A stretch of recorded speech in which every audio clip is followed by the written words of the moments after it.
Suta Mahabhaga Suta Suta Mahabhaga Suta Suta Mahabhaga Vada No Vadatam Vara Vadano Vadatam Vara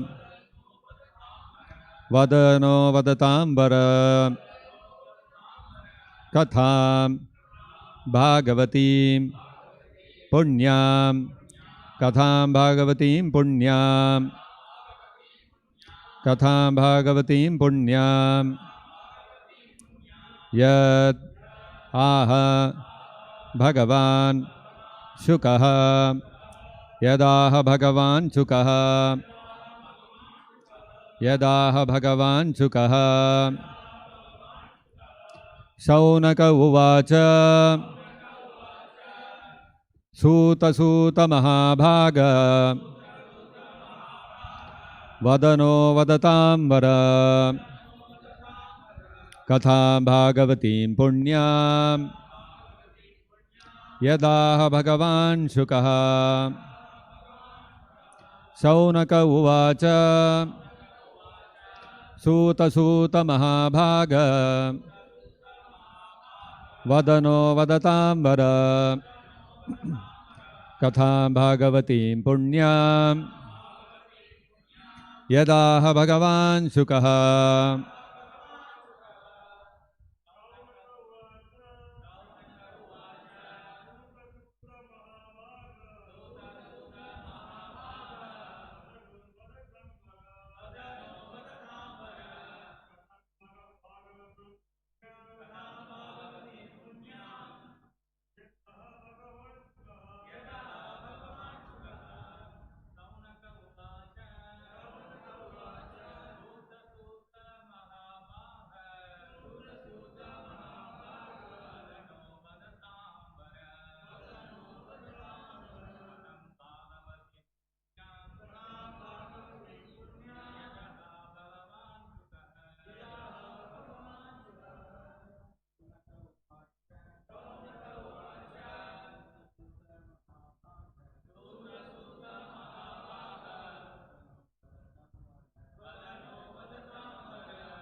Saunakaha Saunaka Uvacha said, Suta Suta, O Suta Goswami, Mahabhaga, the most fortunate, Vada, please speak, Naha, unto us, Vadatam, of those who can speak, Vara, respected, Katham, message, Bhagavatim, of the Bhagavatam, Punyam, pious, Yat, which, Aha, said, Bhagavan, greatly powerful, Shukaha, Sri Shukadeva Goswami.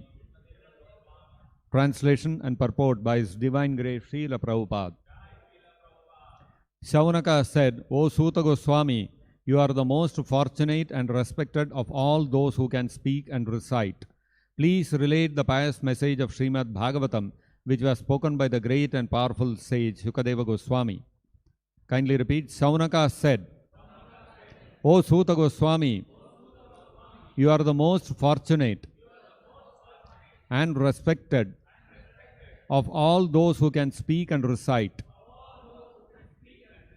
Please relate the pious message of Srimad-Bhagavatam, which was spoken by the great and powerful sage Shukadeva Goswami. Purport by Srila Prabhupada. Suta Goswami is twice addressed herein by Shaunaka Goswami out of great joy because he and the members of the assembly were eager to hear the text of Bhagavatam uttered by Sukadeva Goswami. They were not interested in hearing it from a bogus person who would interpret it in his own way to suit his own purpose. Generally, the so-called Bhagavatam reciters are either professional readers or so-called learned impersonalists who cannot enter into the transcendental personal activities of the Supreme Person.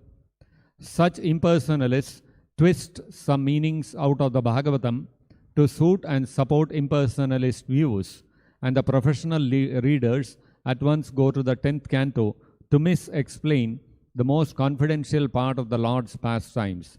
Neither of these reciters are bona fide persons to recite Bhagavatam. Only one who is prepared to present Bhagavatam in the light of Sukadeva Goswami, and only those who are prepared to hear Sukadeva Goswami and his representative are bona fide participants in the transcendental discussion of Srimad-Bhagavatam. Thus ends the Bhaktivedanta purport. Om Ajnana Timirandhasya Jnananjana Shalakaya Chakshurunmilitam Yena Tasmai Shri Gurave Namaha. Namo Vishnupadaya Krishna Presthaya Bhutale Srimate Bhaktivedanta Hare Krishna Krishna Krishna Hare Hare Hare Rama Rama Rama Hare Hare Mokam Karoti Vachalam Pangum Langhayate Girim Yat Kripatamaham Vande Shri Gurum Deenataranam.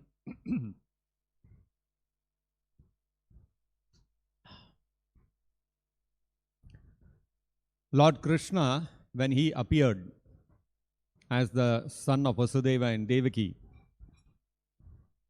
he appeared in the dungeon, in the prison of Kamsa in Mathura.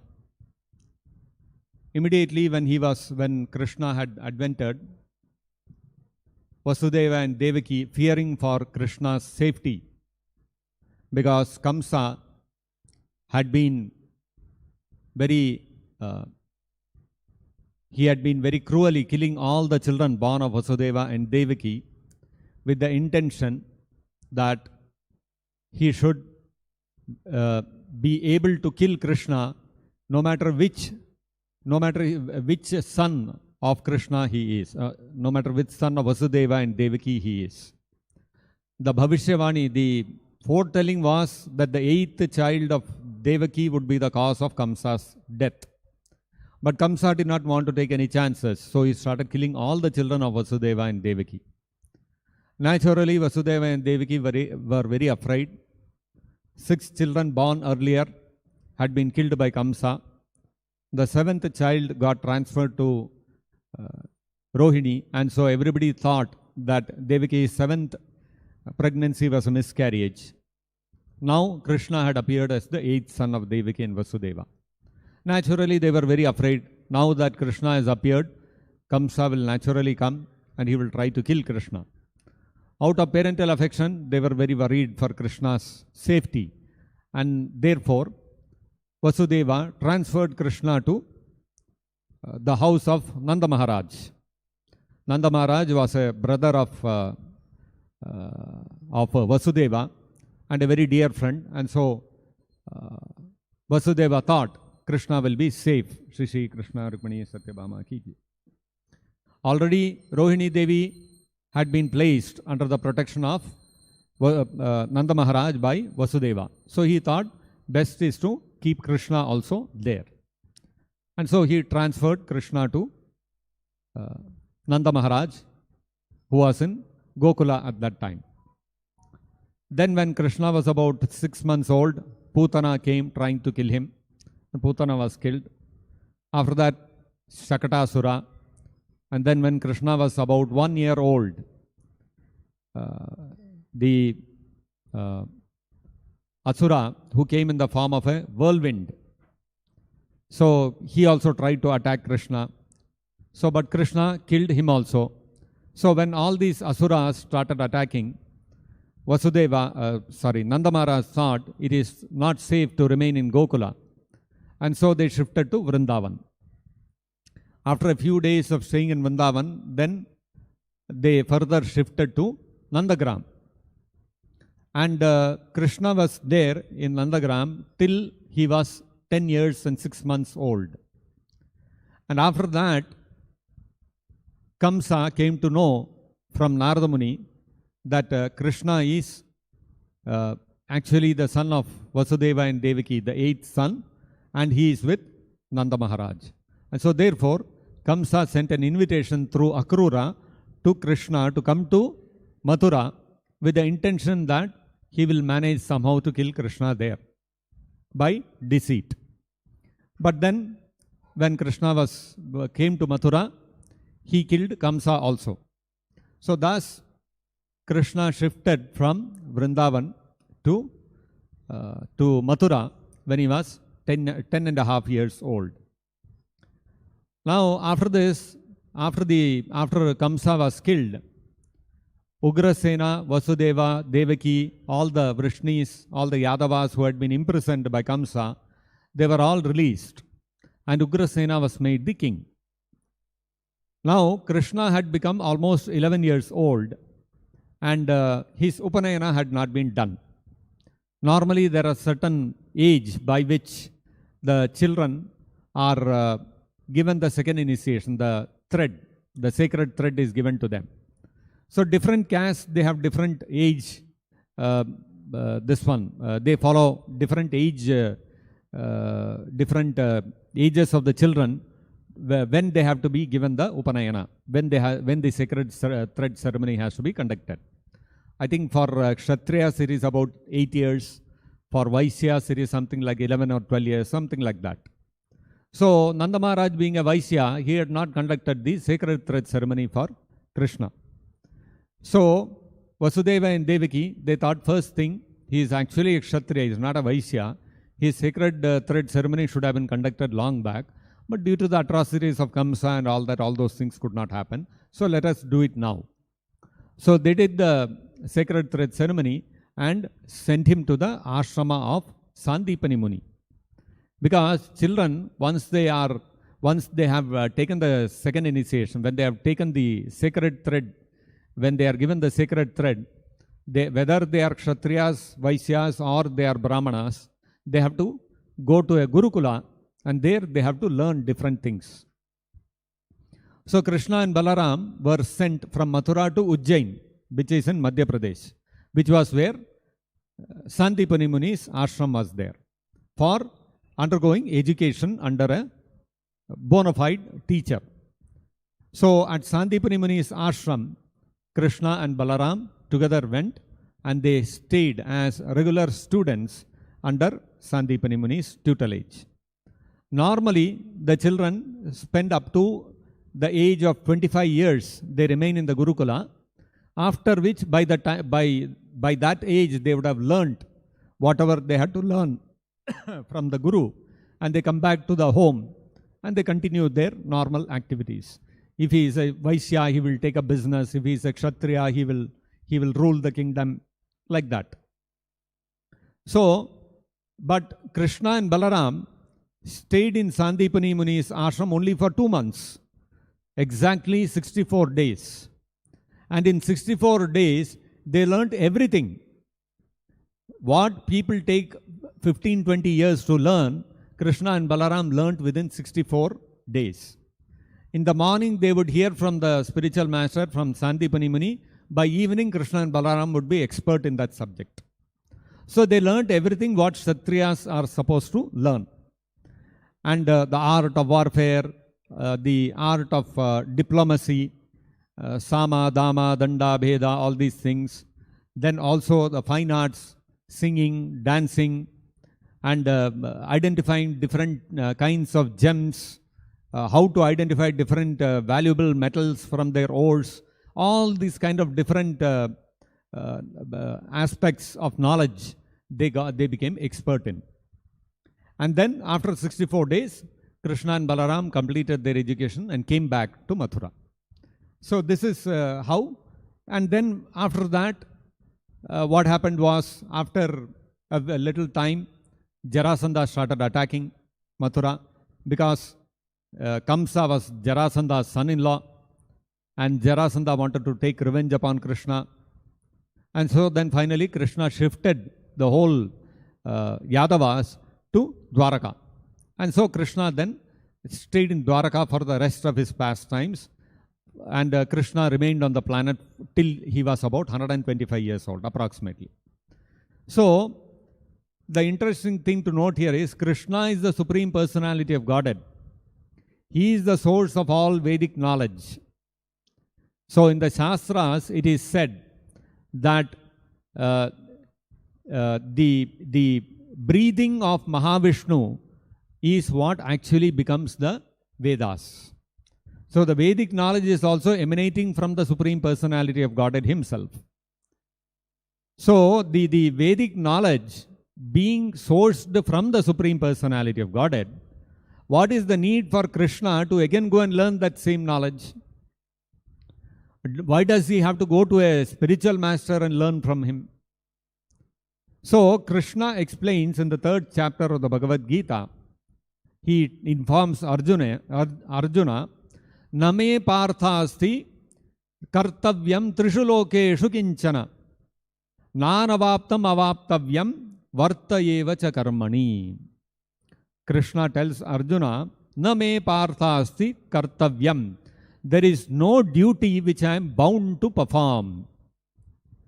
And trishu lokeshu kinchana, not even one work is there in the entire planetary system, in this whole universe, which I am bound, which I am obligated to do. Why is Krishna saying this? Because any person who is born in this material world becomes obligated to different kinds of personalities for various things. So a person becomes, first the person becomes obligated to his parents, because it is through his parents that he is getting this human form of body, which he can utilize to become liberated from this cycle of birth, death, disease and old age. So naturally one is obligated to one's parents. And the moment one takes birth, one is getting so much sunlight, air, water. All these natural resources are essential for my existence. And this is happening by the arrangement of the Devatas. So we are indebted to the Devatas. And then when we grow up, we drink the cow's milk, and we use the bull for tilling the land. We use the horses for traveling, and different animals, domesticated animals, are also used for the human society to perform its functions properly. So we become obligated to these animals also. And then when we are living in the society, all the other people, all the other human beings who are living with me, they are also cooperating with me. Therefore, I am able to lead a peaceful life. If my neighbors, suppose I am living in a housing colony, and surrounding me there are many neighbors, and all of them are robbers, can we sleep peacefully? You cannot sleep peacefully, because which robber is going to attack my house, I don't know. So I'll have to put so many security systems, so many things I have to do. But that doesn't happen. Robbers are there, thieves are there, but very rare. Generally, you will find all the people surrounding you will all be cooperating with you so that you can live peacefully. Without their cooperative living, you cannot live peacefully, because all of us have to follow the rules and regulations of the government voluntarily. When we go on the road, when we go on the street, in India you are supposed to drive on the left side of the road. So when you go on the road, you find everybody is driving on the left side of the road. When there is a red light, you find that everybody has to stop their vehicle, so everybody stops. Imagine nobody listens to the government. A red light, green light, black light, whatever is there, I'll go. I am not going to stop. I will ride on the right side of the road also. Who can stop me? I will see. If you think like that, if everybody starts behaving like that, then there will be whole chaos on the streets. You cannot go from one place to another place. You will only have accidents on the street. But then at least a majority of the people, they will cooperate. Still some people will break the law, but majority of them follow the law. That's why we are able to ride safely on the roads. So like this, you see, we cannot live peacefully in this society unless all the other citizens of the country also cooperate with us. Therefore, we are obligated to the society. We have to pay our taxes to the government. We have to follow the rules and regulations given, the laws enacted by the government. So we become indebted to them. And then having got the human form of life, how to make the best utilization of this to become free from the cycle of birth and death within this material world, that is explained to us by the great rishis and sages. So we become indebted to them. So like this, every walk of our life, we take service from somebody or the other and we become obligated to them. But Krishna is telling, although he is within this universe, although he has appeared as the son of Vasudeva and Devaki, although he is also apparently like all of us, utilizing all the resources of this material universe, he is also utilizing the sunlight, air, water, etc. But Krishna is saying, Name parthasti kartavyam trishu lokeshu kinchana. There is no kartavya, there is no duty for Krishna to perform. Krishna is not obligated to anyone. Why? Because Krishna himself is the source of everything. He is the source of all the devatas. He is the source of this material universe. This material universe has come into existence because of Krishna. And we are all his part and parcel. So therefore, there is no duty for Krishna to perform. Interesting thing, Krishna then says, Nanavaptam avaptyam vartayeva chakarmani. There is nanavaptam, there is nothing which Krishna is lacking. And which Krishna feels that, no, this I don't have, I should possess this. There is nothing like that. Krishna is full in himself. Krishna is completely happy within himself. He doesn't have to look for pleasure outside of himself. As far as we Jivatmas are concerned, we living entities are concerned, we always search for happiness outside of ourselves. Why? Because we lack that happiness within ourselves. A man searches for the company of a woman, and a woman searches for the company of a man. Why? Because there is a pleasure in that relationship which she or he is not able to enjoy within oneself. One needs another person outside of himself to be able to enjoy. If we have to enjoy good food, we need to go out, purchase vegetables, rice, all these things and cook and then eat. So you are dependent on outside world to give you enjoyment of the tongue.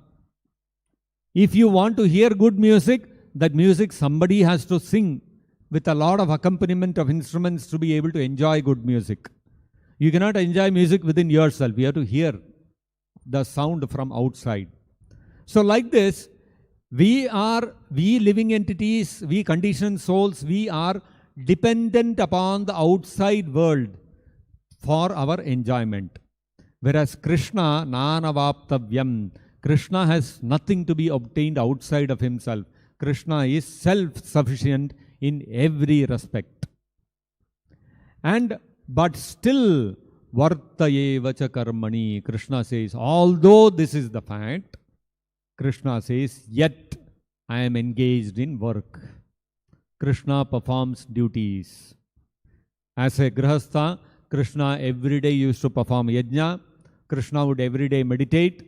Krishna would give away lot of cows and gold in charity, dana, yajna, dana, all these things Krishna used to do. Although he is not obligated to do any of these things. We have an obligation to perform yajna, dana, tapasya, all these things.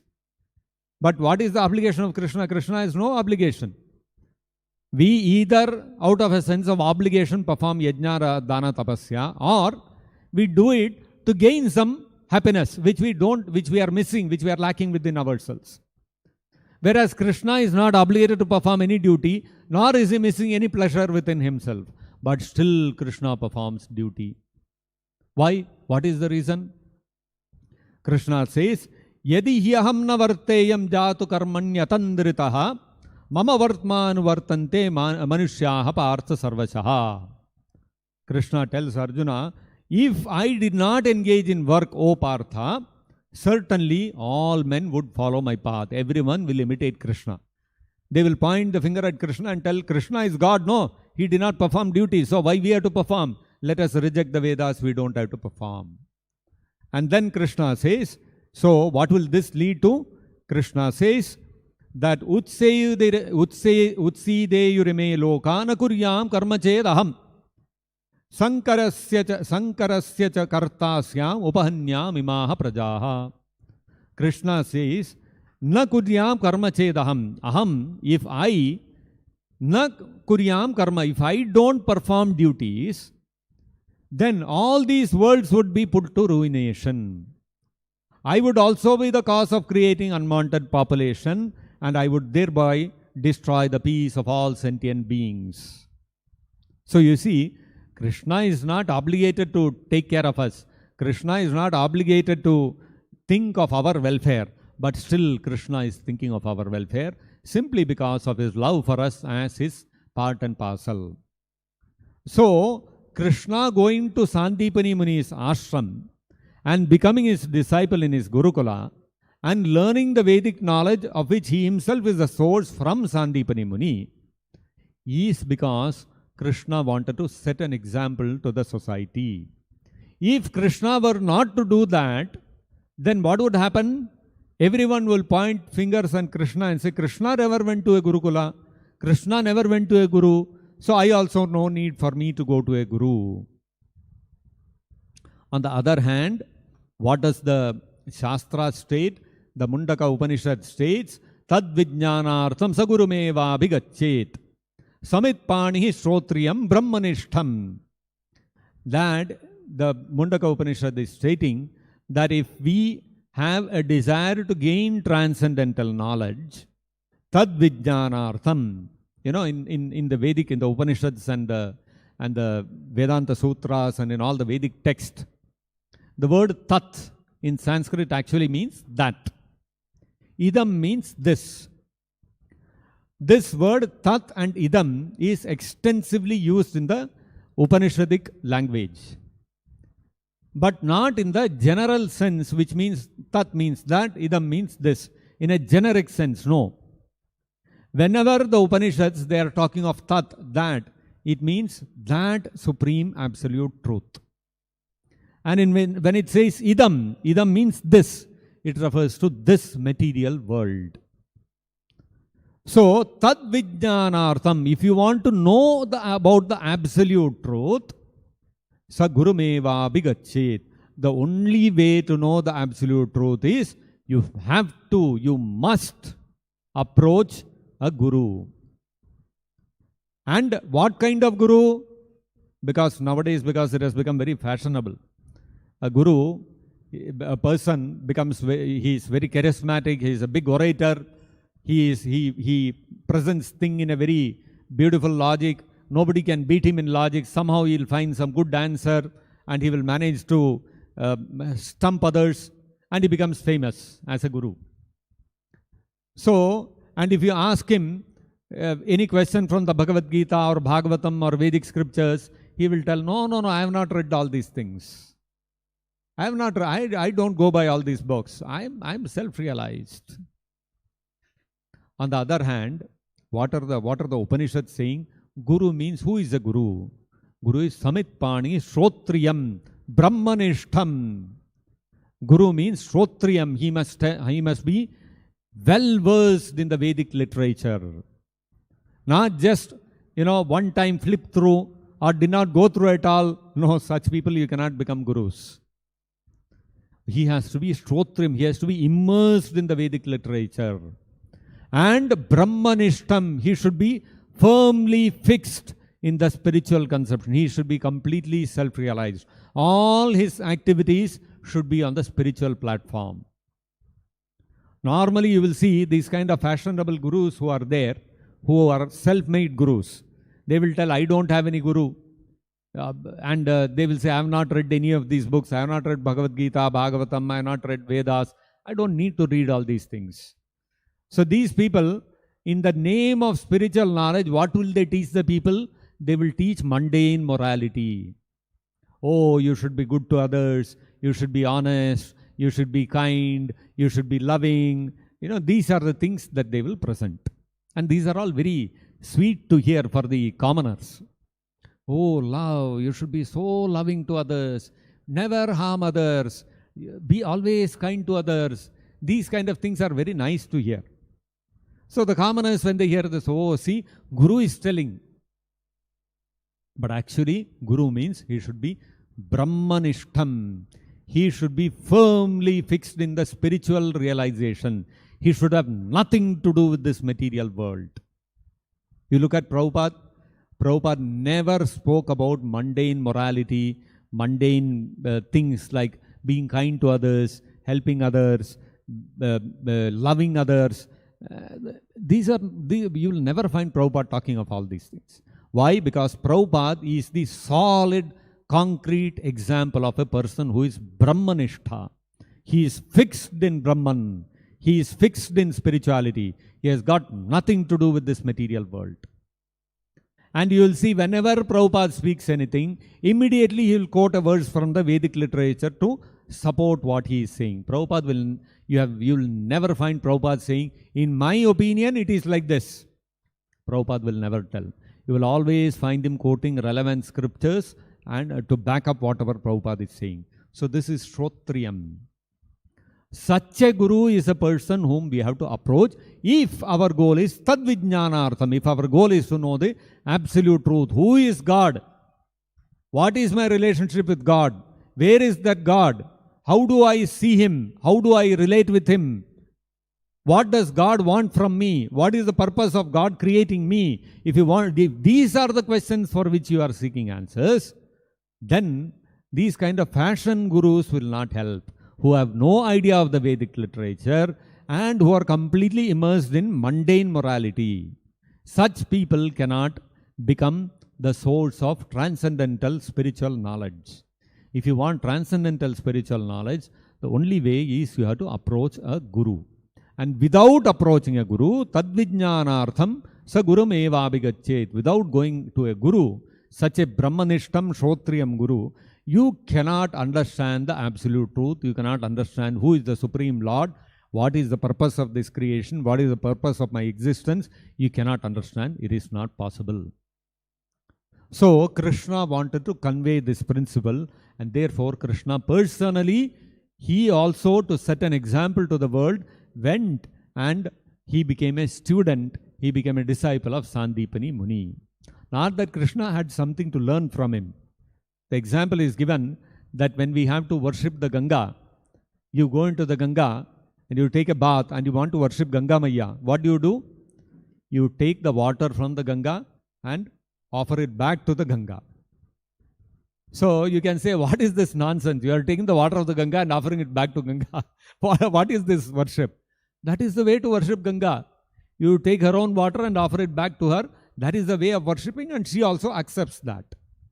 In a similar way, when Sandipani Muni was educating Krishna about the different sciences, what was happening? Sandipani Muni himself got the knowledge from his guru, and who got that knowledge? Ultimately coming from Krishna only. Krishna is the source of that knowledge, which Sandipani Muni has become a repository, and that knowledge which he gained from Krishna, he is offering back to Krishna. So this is his service to Krishna. So this is how Krishna to set the example for the common masses. Krishna acted like an ordinary human being. You see, Krishna did many things like this, like ordinary human beings. Krishna also married, he had many queens, he ruled over a kingdom. Like this, Krishna did many things which a normal human being will do. Krishna fought so many wars. So all these kind of normal things which normal human beings will do, Krishna also did. So Gudaha Kapata Manushaha. So his activities are called Manushaha. Just like a normal human being, Krishna performed his acts. And Krishna, to look also, he is two-handed, and exactly like a two-handed human being, Krishna looks like that. So therefore, Krishna's activities, being the Supreme Personality of Godhead, his actions, which are exactly like that of an ordinary human being, are bewildering to everyone, to the rishis, to the munis, to the devatas, even to Narayana himself. Even Narayana becomes bewildered by Krishna's human-like activities. Vismapanam api saubagardehe. Even Narayana becomes bewildered. What is this? Krishna is acting just like an ordinary human being. Is he ordinary human being or is he really supreme person? Like even Brahma became, even he became bewildered. The Brahma Vimohana Leela, which is there in the 10th canto of the Srimad-Bhagavatam. Even Brahma became bewildered. When Krishna killed Aghasura, and Aghasura was a very fierce demon. So even the devatas, all the devatas were afraid of Aghasura.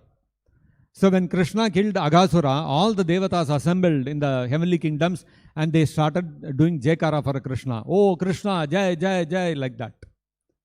So Brahma heard the commotion and he came and he said, what is all this noise going on? So the devatas told him, Krishna, the Supreme Lord, he has advented in this earth and he has killed Aghasura. That's why we are glorifying him. Then Brahma looked down and he saw one cowherd boy playing with all his cowherd friends and rearing and grazing all the cattle. Brahma said, my Supreme Lord, he is in Vaikuntha. He is worshipped by the verses of the best verses of the Vedas. He is Uttama Shloka. He is glorified by all the sages. And all the devatas constantly are waiting when we can have darshan of the lotus feet of the Supreme Lord. So that Supreme Lord who is worshipable, who is the object of worship for all the great devatas and rishis and all that, how can he act like an ordinary cowherd boy? No. This cannot be my Supreme Lord. This maybe he is a little powerful boy, and because he is a boy, that's why he has done some magical feat of killing an asura. Normally to kill an asura you have to be a grown-up person, but as a boy he has killed it. Maybe he has got some extra powers. So Brahma thought like this and he said, let me check whether he is really the supreme person. And he tried to use his yoga siddhi to bewilder Krishna. But on the other hand, what happened? Brahma himself became under the influence of his siddhic power and he got bewildered. So Brahma also becomes bewildered seeing the human-like pastimes of Krishna. So Krishna, he performed he went to the ashrama of Sandipani Muni and he took shelter of Sandipani Muni and got educated by him to set an example that everyone, if they want transcendental knowledge, they have to approach a bona fide guru who is Brahmanishta in order to understand the absolute truth. So, as Prabhupada is mentioning in the purport, only one who is prepared to present Bhagavatam in the light of Sukadeva Goswami, and only those who are prepared to hear Sukadeva Goswami and his representative are bona fide participants in the transcendental discussion of Srimad-Bhagavatam. So we cannot think that, it's after all Bhagavatam only, nice pastimes of Krishna. What does it matter that who speaks? We can go and hear. No, what is there? When Prabhupada was in London, there was a house which was given for all the devotees to stay by George Harrison of the Beatles. So the Beatles was a group of musicians which was headed by George Harrison. He was the most famous of the lot. There were other people also in the group. There was another person called John Lennon, and he and his girlfriend Yoko Ono. Yoko Ono, I think, was a Japanese or something like that, and John Lennon. These two people were also part of this Beatles group. Because Prabhupada was staying in that farmhouse, in that building which was given by George Harrison, he also had another house in the same premises. And one time, I think John Lennon and Yoko Ono were also staying there. So they also met Prabhupada and had a discussion with him. So Prabhupada was stressing on how we have to hear the transcendental literature like the Vedic knowledge and the Bhagavatam and the Bhagavad-gita from a bona fide source. Then Yoko Ono told Prabhupada that how does it matter whom do we hear from? After all, you are saying Krishna Katha Punya Shravana Kirtana. That's what the Bhagavatam says, right? That Krishna Katha is always Punya, is always pious. So Yoko Ono said, you are saying that the activities of the Supreme Lord are pure in themselves. So how does it matter whom we hear from? Whomever we hear from, the purity of the pastimes of the Lord is maintained. So what does it matter from whom we hear? Then Prabhupada quoted a verse from the Puranas. And Prabhupada said that sarpochishtam yatha payaha, that payaha, milk, is very nutritious. Milk is called the miracle food. It has all the proteins, all the fat and whatever is required to keep our body functioning properly. If we don't eat anything else, we just drink milk, we can survive. We will maintain our health and we can survive.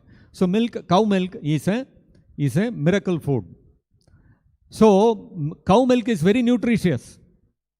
Now, cow milk is very nutritious. Suppose we kept a glass of cow milk and one cobra slithers up to that glass of milk and it takes a few sips of that, a poisonous cobra snake. It takes a few sips of that milk and goes away. Now, can you drink that milk? You cannot drink that milk. Why? Because it is no more milk. It has become poison. Arey, how are you saying milk is milk? Milk is the miracle food. It is nutritious. If poisonous cobra has touched it, how does it matter? Milk is still milk. No, let me take it and drink. What will happen? You will die. So exactly in the same way, the Vedic scriptures also, they have to be Avaishnava Mukhodgirnam Putam Harikathamritam. Harikatha, all the pastimes of Krishna are Amrita, they are nectarian. They are pure. They are absolute.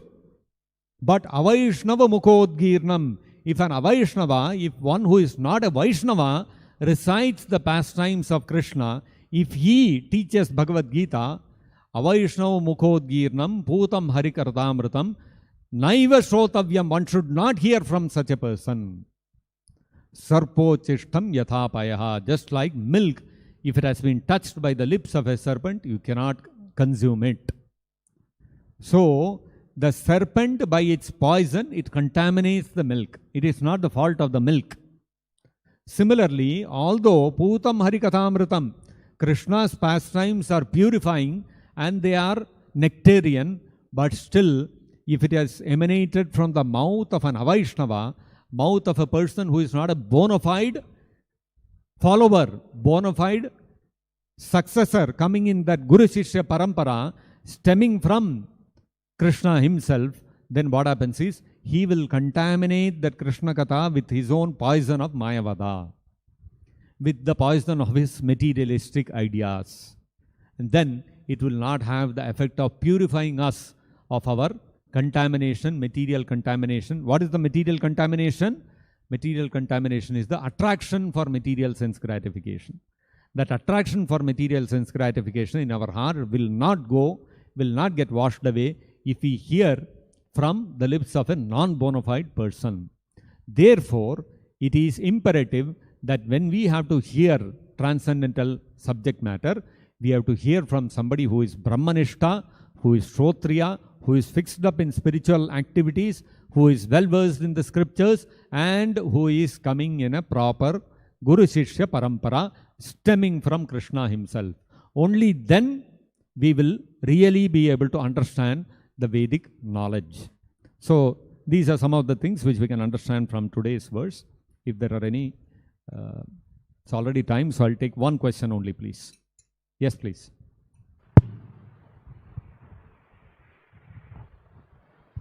Hare Krishna, Prabhu. Hare Krishna.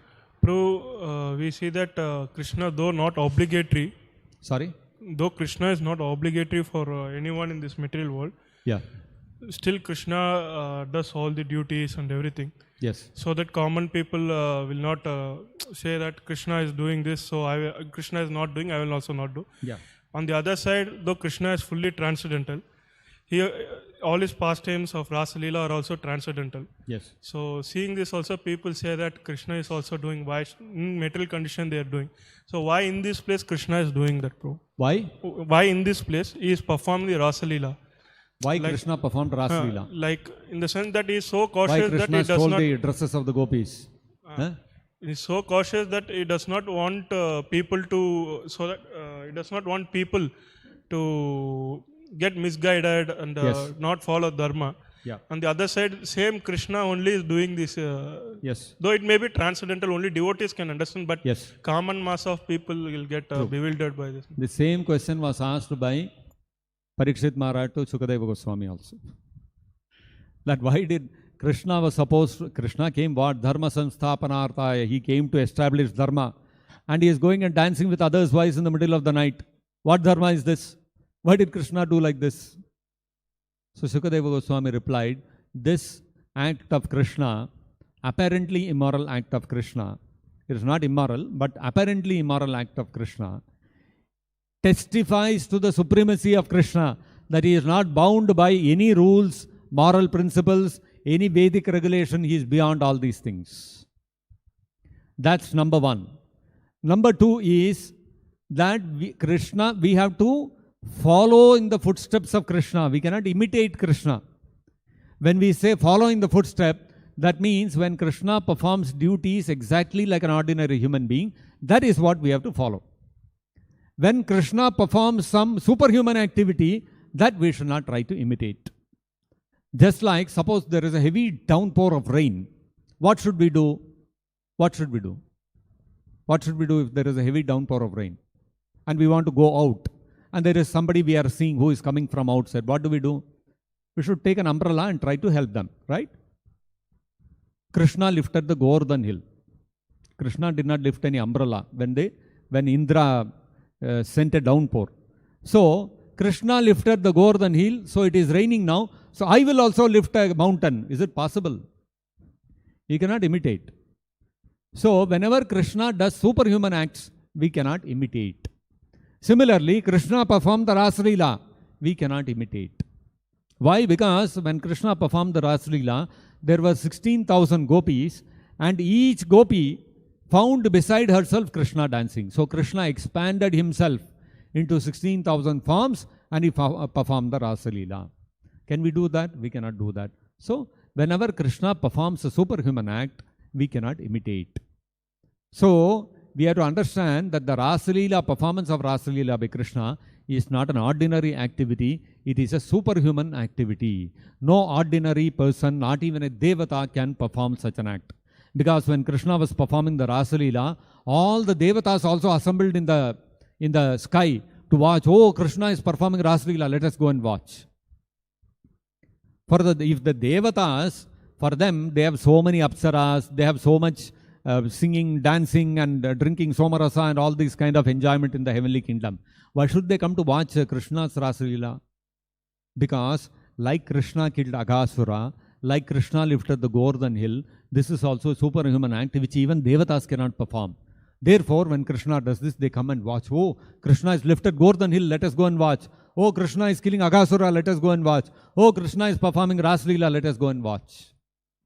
So even devatas cannot perform this. So where is the question of ordinary human beings like us performing Rasa Leela? It is not possible. So whatever Krishna's activities are there like an ordinary human being, we should follow. What Krishna performed as a superhuman activity, that we should not try to imitate. That's the difference. Is that okay? We'll stop here. Grantharaj Srimad-Bhagavatam ki jai. Yes, please. In Lord Rama's pastime, yes.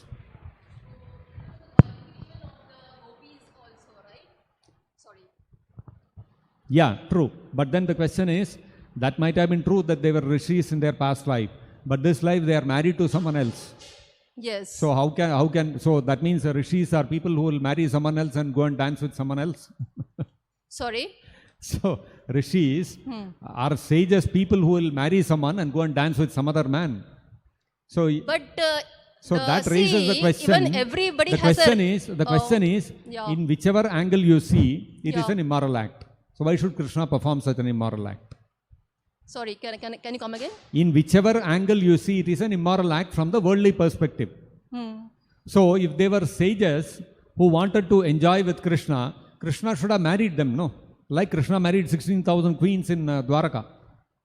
So why did Krishna not marry the gopis and dance with them? Then no problem, no?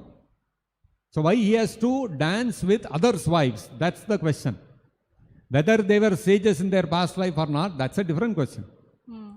So the point is that what it demonstrates is, it demonstrates the supremacy of Krishna, that he is not bound by any of these rules and regulations. Our sense of morality, all these things are, Krishna is beyond all these things. That's the reality. So, of course, there are multiple more deeper angles to understand this. But anyway, due to lack of time, we'll, this is one of the reasons that we can understand why Krishna performed the Ras Leela. Okay? We'll stop here. Grantharaj Srimad-Bhagavatam ki jai, Jagadguru Srila Prabhupada ki jai, Nitai Gaur Premanande Hari Hari Bol.